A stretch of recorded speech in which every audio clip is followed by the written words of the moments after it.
It's Mrs. Montgomery here with today's story. Today I am going to read another book about lobster fishing. I know that I already read Salty to you, which is a book that I wrote, but this is another favorite called Going Lobstering, and it's written by Jerry Pallotta. And this book shows a lot about a lobster boat and what happens when you're actually out on the ocean. Lobster fishing has been a very big part of New England for a long, long time. And a lot of the people, the men in my family in particular, have been lobster fishermen. So my dad's family came and settled in New England from Portugal, and they were boat builders. And when they arrived here, after building boats for a time, they realized that there were lobsters and that they could fish for them and that they could make a really good living fishing for lobsters. And so that's what they started doing. And my dad still does that. Even though he's older, he says he's still going to do it for the rest of his life. He is a lobster fisherman out of Cohasset. The boat in my story, Salty, is a real life boat in Cohasset Harbor called Dawn Patrol. That is my dad's boat. It was also my grandfather's boat, and for a time it was my brother's boat. So I thought that I would read a little bit more about lobster fishing, and it's really fascinating if you guys don't know a lot about it. This is Going Lobstering.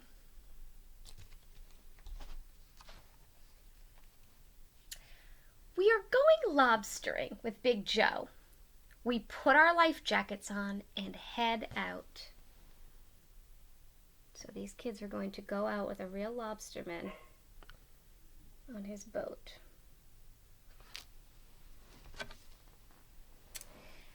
This is a lobster trap. Big Joe puts bait in it. He sinks the trap. A floating buoy marks the spot. So let me show you a little more up close, okay? This is what the inside of a lobster trap, also called a lobster pot, looks like, okay? So what happens is the lobsters can crawl in over here on the entrance, okay? And the bait is here. This is where they're going to get their bait, which is usually some sort of stinky fish. The lobsters like that. Open the door, they put the bait in, they crawl in, and this area here is called the kitchen, and over here, this side is called the living room. Now they can climb in, but once they're in, they cannot climb back out. So that's how they get stuck in the trap. This is the buoy. Okay, and so this fisherman's colors are red and white and green. My dad's colors are orange and black. My brother, he actually passed away, but his colors were white and like a pretty light blue. So this is how you would know that's where you set your trap, because once you put it under the water, look, you can't see it anymore, right? So you need to know to remember where you left it. And also this signals, your colors signal, this is mine. It doesn't belong to another fisherman to pull up. So this is what the trap looks like when it's underwater.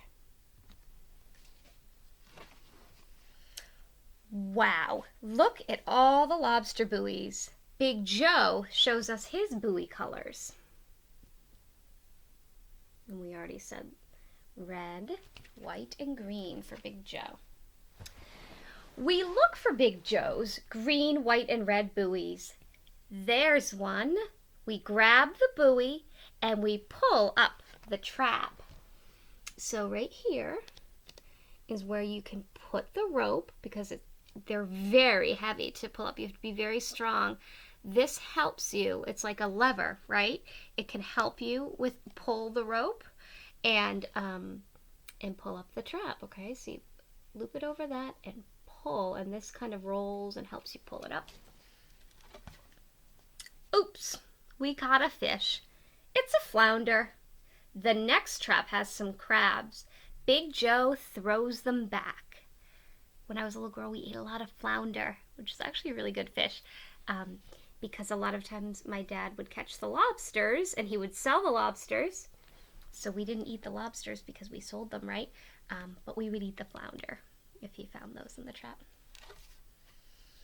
Then we catch 2 lobsters. One of them is too tiny.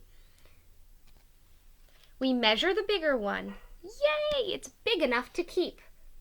So, lobstermen keep this gauge on their boat and they measure the lobsters, okay?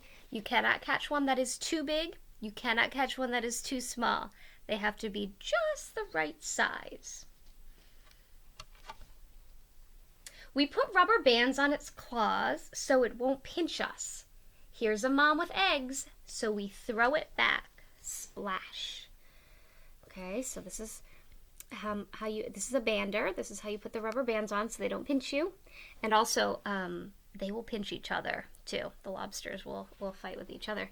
And this is a mom with eggs. Those are all eggs underneath. And of course, you don't take a mom with eggs because those eggs will all grow into more lobsters, right?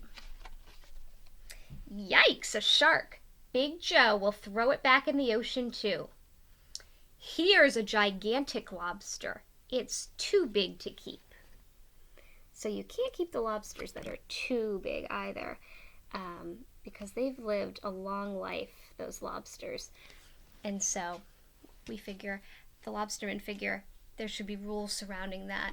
If they're older lobsters, they should stay in the ocean. Or if they're too young, they stay in the ocean too.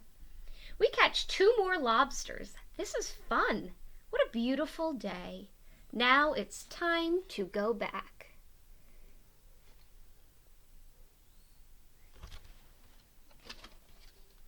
We filled a whole basket. Nana will be happy. We wish we could go lobstering every day. And there they are on the beach watching Big Joe. And this area here with all these rocks, that is called the channel, right? And so that separates the inner harbor from the open ocean. This is the channel, right? I hope you guys really liked this story. I hope that it taught you something about lobster fishing, and maybe you're interested and you're gonna go down and watch the lobster boats at the harbor in Cohasset or Scituate. Also out in Plymouth, there are lobster tours you can take with a man who takes children out on his fishing boat and shows them how to pull a few traps and things like that. So I hope you liked today's story, and I will see you tomorrow for another book.